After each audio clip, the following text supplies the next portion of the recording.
აფხაზეთის ავტონომიური რესპუბლიკის ფინანსთა და ეკონომიკის მინისტრი ლაშა დოლბაძე რუსთავში მე-11 მიკრორაიონში მცხოვრებ აფხაზეთიდან დროებით დევნილ მოქალაქეებს შეხვდა.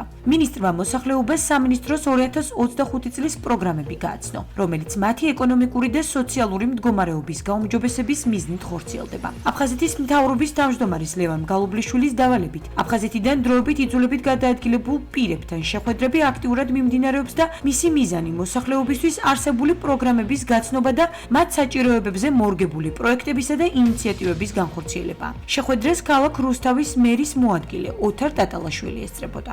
აფხაზეთის ავტონომიური რესპუბლიკის მთავრობის თავმჯდომარის ბატონ ლევან გალუბლიშვილის დავალებით ვაგრძელებთ სისტემატიურ შეხვედრებს აფხაზეთიდან დროებით დევნილ მოსახლეობასთან. დღეს ვიმყოფებოდით ქალაქ რუსთავში, სადაც დროებით დევნილ მოსახლეობას გავაცანით აფხაზეთის ფინანსთა და ეკონომიკის სამინისტროს 2025 წელს დაგეგმილი პროგრამების შესახებ.